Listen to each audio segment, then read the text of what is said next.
One of the biggest reasons that people use Tunisian crochet is that they can create crochet patterns that look like knitting. It's Mary Kay here, and I'm the Grammy from Grammy Square. And today I'll show you how to create the Tunisian crochet knit stitch. I'm using a Tunisian crochet hook with a cable and worsted weight yarn.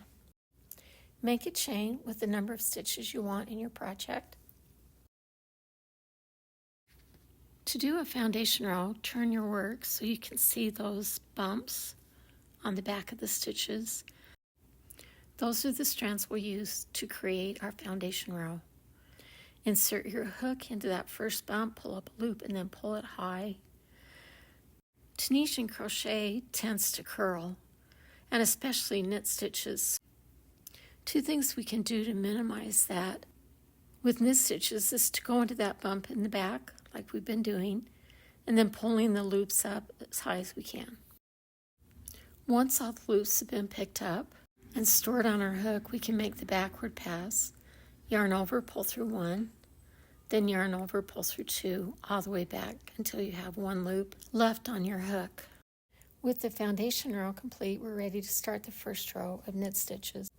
Pull that first loop tight and separate the two loops on that first stitch. You'll see there's a space in the middle. Go into that, pull up a loop and pull it high. Separate the loops on the next stitch, find that space, pull up a loop and then pull it high. And let's look at a couple more.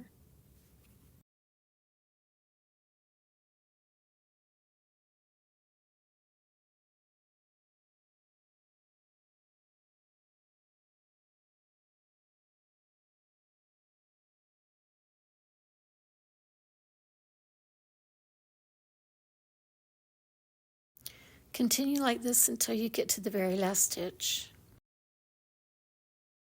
At the end of the row with one stitch left, insert your hook into that first loop, then turn your work and get the loop right behind it. Yarn over, pull through a loop. Then you're ready to start your backward pass. Yarn over, pull through one.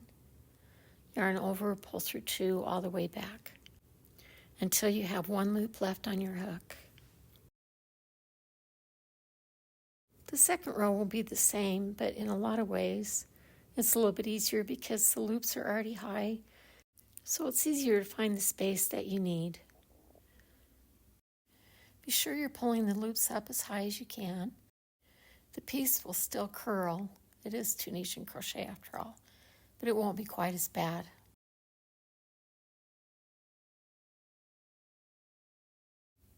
At the end of the row, go through that loop right there again, and then turn your work to find the one right behind it. Go through both of them, yarn over, pull up a loop, and that finishes the forward pass.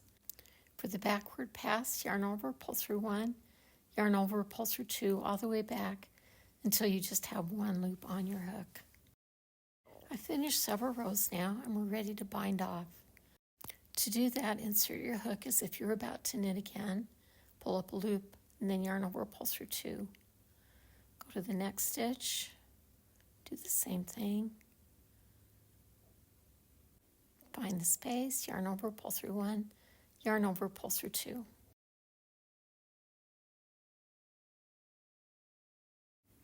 And we're done. Just tie off your end and weave it in. If you like this video, please subscribe, give me a thumbs up, share, and comment. Thanks so much for watching.